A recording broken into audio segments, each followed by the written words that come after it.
Welcome to the Neighbor Up Action Grants How to Apply session. Our next deadline is Monday, October 4th at 11:59 p.m. and we welcome all to apply. This session today, we are going to talk more about the following. So just follow along if you would on the screen, and I'll try to answer all questions here. But if we don't get to those questions, we're going to hold some open houses, open office hours, where you can call in or Zoom in and get some of your questions answered over the next couple of weeks. But for today, our purpose is really to know a little bit more about Neighbor Up and our history, to learn about the purpose of the grants, and to understand how to apply, and to answer questions you may have about this process. So we hope by the end of this, you'll fully understand and have a real good understanding of how to apply for these grants. I'm Tom O'Brien. I'm the Director of Neighborhood Connections. Neighborhood Connections is a community building organization, and our mission is to ignite the power of everyday people to create together an extraordinary world right where people live. And our focus geographically is really on the city of Cleveland, Ohio, and the city of East Cleveland, Ohio. And you may hear these are called Neighbor Up Action Grants. Neighbor Up is a network of 3,500 people throughout Greater Cleveland, working on all kinds of issues and all kinds of things to make the world a better place. They're creating spaces and activities and initiatives to connect people to one another for mutual support, to act collectively on issues together, and also to get connected to good, timely information. So there are thousands of members out there doing all kinds of things, from planting community gardens to organizing campaigns on various issues around the city, to holding after-school programs for children. It could be any of those things, right? And there's a whole host of things. It's really what you care about and how you want to get involved that matters. So we're going to talk a little bit about how to get a grant and what these grants are. So Neighbor Up Action Grants have three main purposes. One is to build resident leadership and ownership in their neighborhood. These projects or these initiatives that get funded are decided by residents of the city of Cleveland and the city of East Cleveland. They make the funding decisions, and the people who lead these initiatives ideally are residents from the affected neighborhood, right? So we want people who driving the bus who are from that neighborhood, driving the initiative. The second main purpose is to build community. Who you know matters, right? And so to build trusting, positive relationships, especially across lines of difference. It could be across streets, it could be across various parts of a neighborhood. It could be between institutions and community. It could be across racial lines. It could be across ethnic lines. It could be across gender lines, sexual orientation lines, anything that divides us. How do you build community and build trust across those lines to bring people together, to go from us versus them to we? And the third goal is to build power. So how do we build power in the neighborhood? So resident voices at the center of community decision-making, where you and your group become active in the community, become embedded in the community, and become a strong advocate for what you want and what you desire in your neighborhood with others from the Neighbor Up network. So we're going to get started with some eligibility facts. First, groups that get funded must be in the city of Cleveland or the city of East Cleveland. Community groups can be just informal groups of neighbors, like a street club or community group, or just three people getting together, right? Just out of the blue to do something in their neighborhood. So you do not have to be a nonprofit. If you are not a nonprofit organization, your group, you need a fiscal sponsor.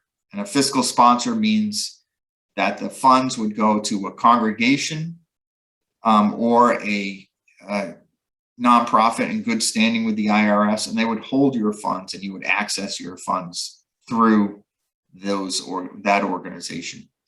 We do fund small nonprofits and we do fund small faith-based organizations. And by small, we mean organizations with 5 or less paid employees and a budget of $100,000 or less. Grants are between $500 and $5,000. Funds this round are to be used no earlier than November 15th, 2021. Groups and organizations may only submit one proposal at a time, and groups and organizations may only be funded one time during a calendar year. Grant duration for this round, so the deadline is Monday, October 4th at 11:59 p.m. If you do get funded, you will have the funds in November of 2021, mid to late November, and you'll have one full calendar year to use those funds. So you'll have until November 15th, 2022 to use the funds if you do receive a grant this time. Groups and organizations already funded in 2021 or before may apply this round and are eligible for funding. So if you did receive funding this past year for a COVID-19 grant, for a Get Outside grant, an adult literacy grant, a community garden, urban farming grant, any of those, Common Ground grant, you may reapply, okay? And you're eligible this fall right now. If you are applying to do something related to the election in November, you can still apply this round. I know it's late, but October 4th is the deadline, and we're going to try and turn those those applications that are related to the election in November around very quickly so that you will have your money within a week to 10 days if you do get funded. Those are for Get Out the Vote applications, proposals, or other types of things like that. So those are some of the grant details. A few more. We will not make grants to capital campaigns. So that's like if you're creating a building, right, or raising money for a building. We will not fund for-profit entities, fundraising events, government agencies or departments, single businesses, endowment funds. We will not fund individuals, large nonprofit or large faith-based organizations, political groups, and we will not fund religious organizations for religious purposes. So the process, and you're doing a good thing right here, right now by watching this webinar, just to learn a little bit more. So the first thing is to watch this webinar, then complete the grant application. It's online. We also have it available in a Word document on our website. If you need assistance, please contact us. The deadline to apply again is Monday, October 4th at 11:59 p.m. Once you apply, we'll sort out the applications and send them to members of the grant making committee, which is a committee of 24 Cleveland and East Cleveland residents who make funding decisions. And they've been nominated by others in the community, and they have grassroots experience as well in Greater Cleveland. They will review your proposal, and then they may want to ask you some questions. So they may call you to schedule an interview. Not everybody will get an interview, but many groups will get one. Once that happens, if you are approved for funding, you'll get an email letting you know, and you'll be required to fill out some simple paperwork to receive your funding. You'll hear from us in early November. If your proposal is declined funding, the fund manager is available to talk through the reasons why. And we do have another grant deadline coming up in January of 2022. So you could apply for that. The grants process, again, a little more. Checks will be mailed or delivered directly to your organization or fiscal sponsor if you have a fiscal sponsor. It will take 7 to 10 days to receive your funding from the time all of your paperwork is submitted. And what I mean by that is paperwork. After you find out you get funded, you have to fill out a couple of small pieces of paper. As soon as you get those in, it takes about a week to 10 days for the check to come back to you or to to your fiscal sponsor. The grant making committee will provide some technical assistance, so the people who do fund you, who will make those decisions, will provide some assistance to you, and most have expertise or some expertise in the field in which you're being funded. And then at the end of your grant, you'll have a whole year to do the grant, and then at the end, you have to turn in a final report. You can do that in writing. There's a final grant report online, or quite a bit more fun and a way to meet more people is to attend a final report party. That will be in January of 2023. So that's a ways off, but it's hard to believe 2023. So here's the link to get to the application. We're just going to very quickly walk through the grant application. So this link you can click on here or go to our website, and that will take you to the home page. I'm going to pause right here and switch over to the grant making page and show you the application. So once you go to click that link, you're going to come to a page that looks something like this. And it'll look exactly like this, except for the email address and the password will be different. This is mine, but you'll have your own, right? So if you already have an account, put your email address in there and your password.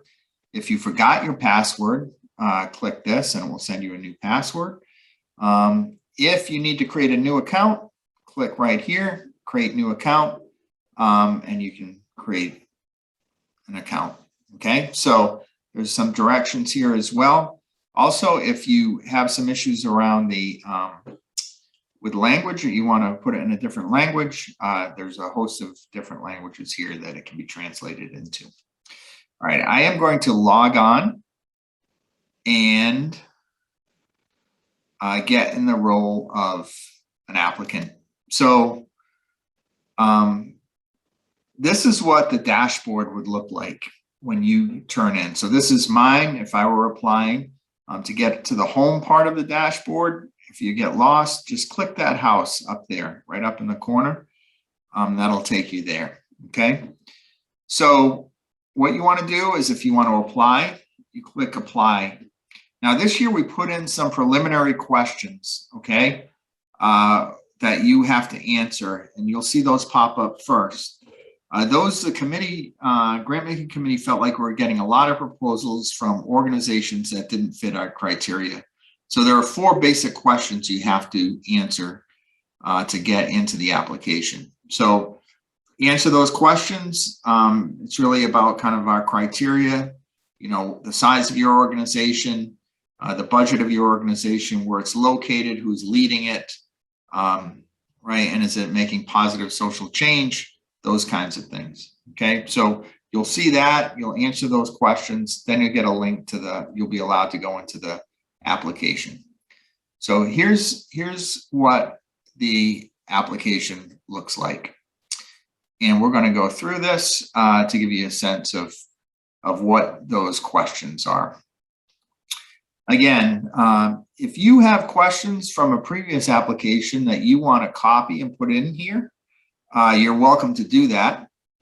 You'll see up here, copy previous answers, and that will put those previous answers in these questions if these questions are asked on other applications.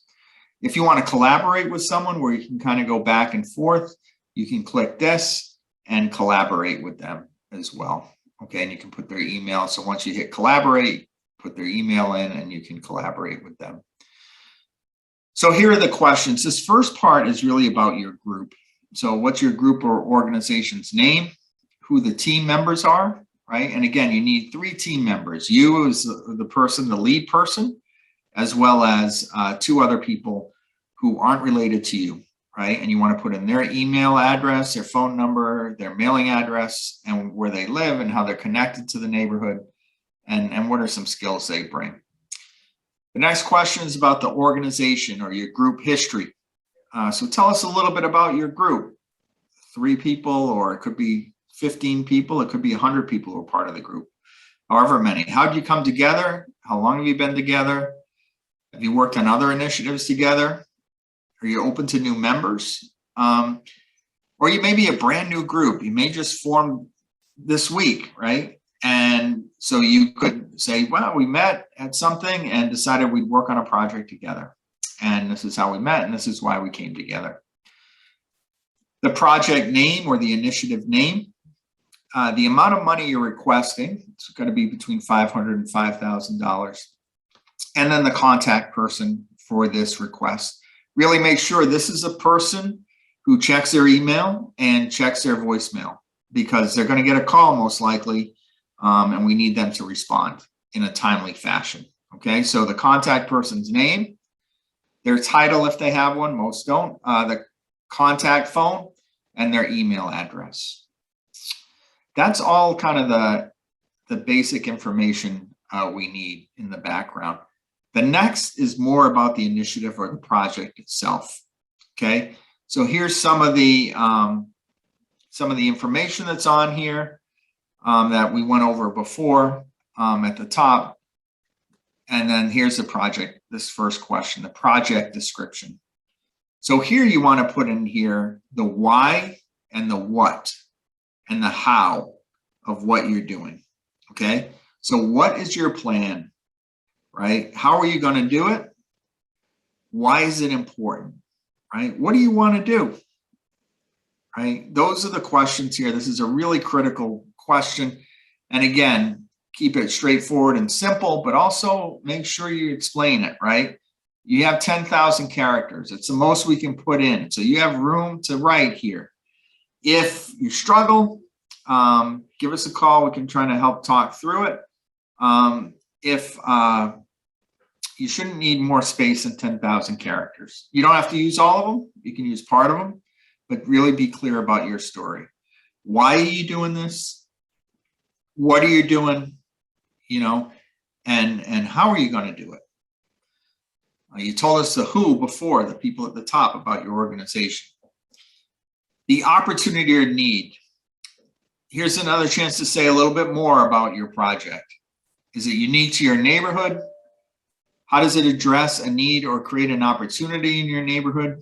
You know, why is it needed? What's going on there? Or if someone else is already doing this project, but more is needed to complement or to build off that other project, say why, right?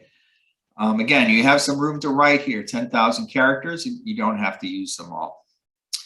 The next question is issue focus. We want you to pick one issue to focus on, right? And you may be doing multiple things here. You may be neighboring with arts and culture. Pick what's the main focus of this initiative.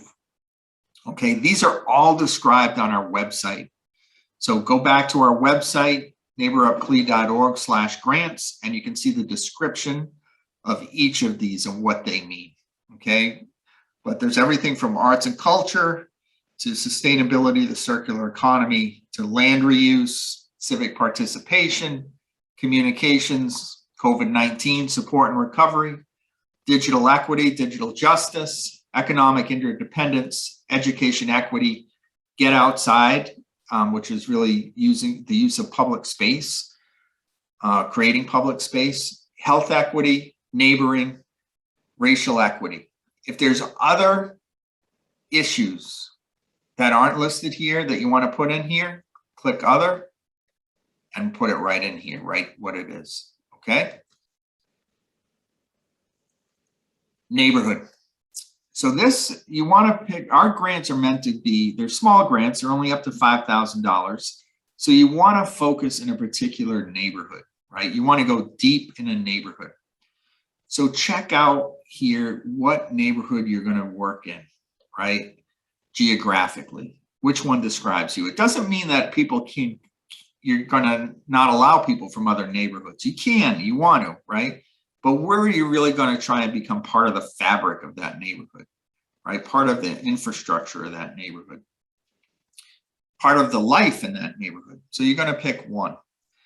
If you are doing a campaign that's broader, right? So there's been some campaigns that have been funded through Neighbor Up Action grants, like on the county jail or supporting reform of the county jail, or there's been a couple others on lead poisoning that are beyond a specific neighborhood. There's going to be, it's not here right now, but we're going to put it here, multiple neighborhoods. That's only for campaigns that go beyond a neighborhood. Okay, so that can go across the whole city or multiple neighborhoods or a regional thing. Again, but that's only for campaigns. The type of initiative. So a campaign, community conversation and gatherings, those are like network nights, neighbor nights, regular community conversations in the neighborhood on various issues. Some regular get-togethers for events or parties. A one-time event, that'd be like if you hold a concert, if you're doing like some kind of holiday event, giveaway. Program or project initiative, that's a little deeper. That's something you're building, right? You're building some kind of initiative, so some examples where people have done that, Birthing Beautiful Communities created a network of doulas. They got some seed money through Neighbor Up to start developing that project, right? That initiative. So that's the kind of thing we're talking about there. And then training. Is it to do some type of training with people or to pay for some type of training for the people in your community, especially around issues like belonging and racial inclusion, racial equity, racial justice? The target audience.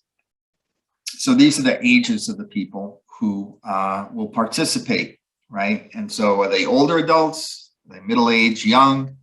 Are they youth? Children, or is it kind of a combination of folks? Check whichever one meets what you're trying to target. And then this is about how many people do you expect to reach? Estimate and put that number right here.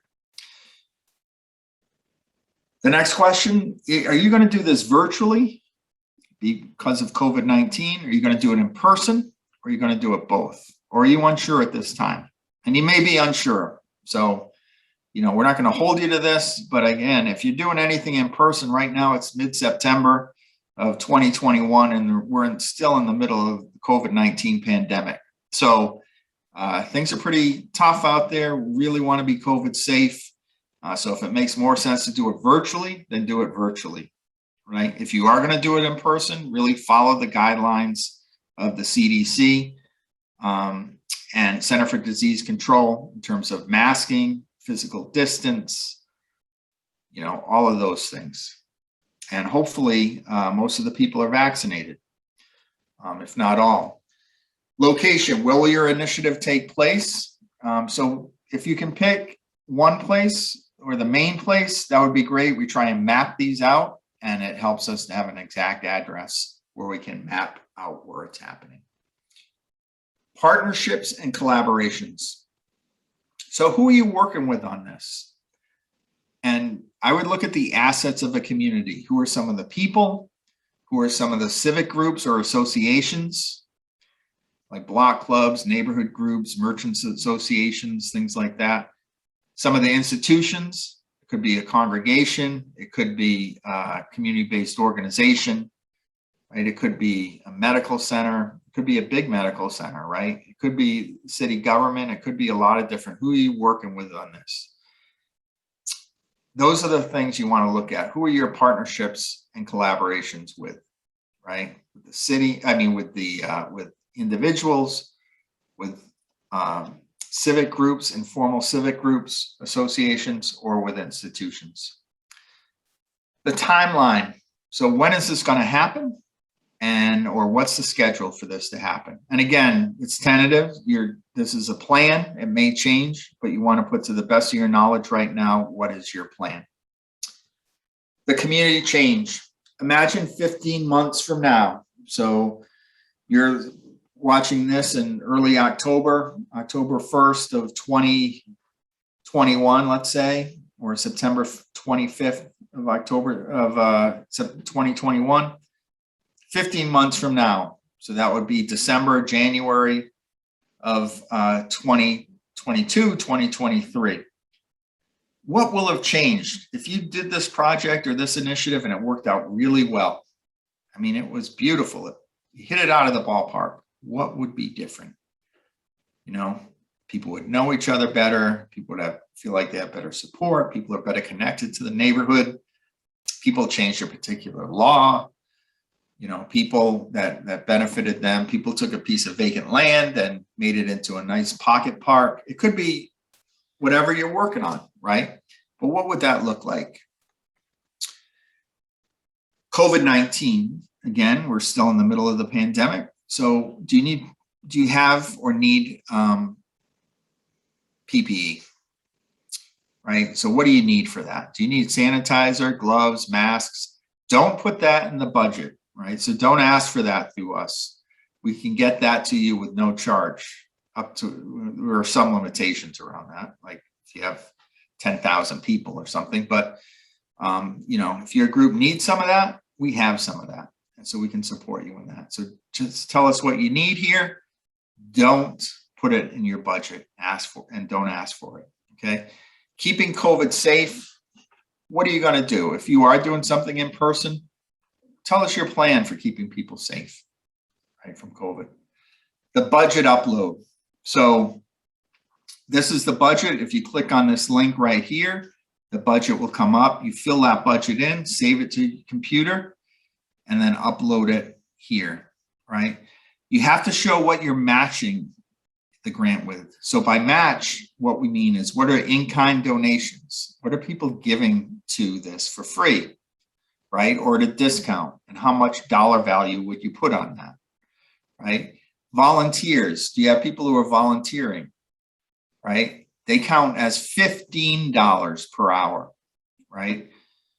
As a match. So if I have 10 volunteers, they each put in 5 hours each at $15, that's a $750 match. You have to match your grant dollar for dollar, right? So if you're asking for $5,000, you have to match it with $5,000. Most groups match it with volunteer labor and donations, in-kind support, right?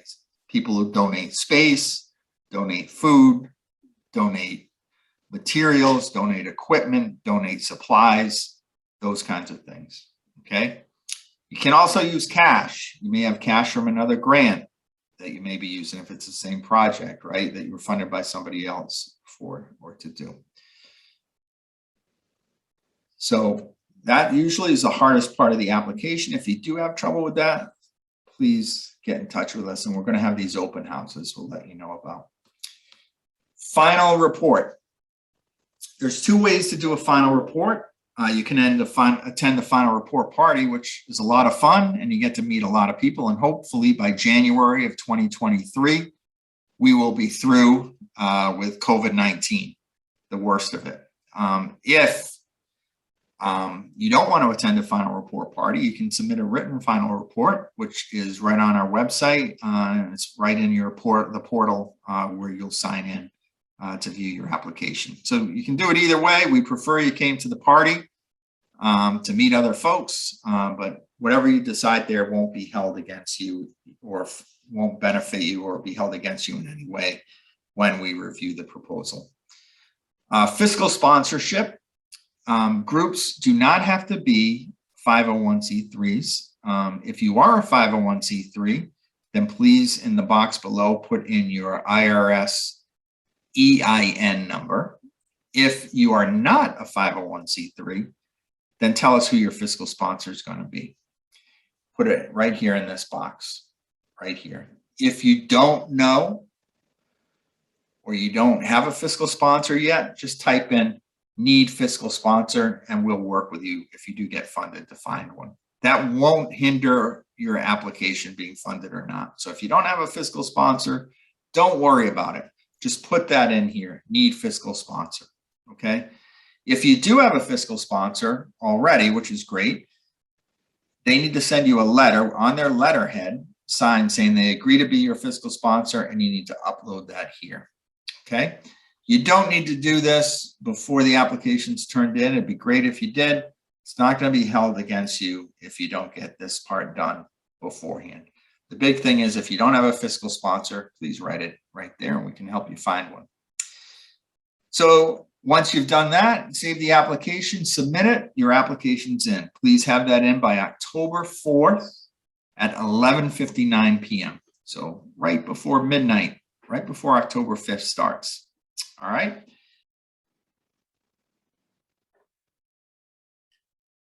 So that's the application.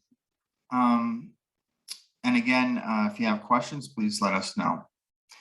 If you or someone you know does not have access to a computer and or to the internet but wants to apply, we will take proposals over the phone. Please call Cynthia Lewis at 216-229-4688 to apply, or visit us at neighborupcle.org/grants for more information.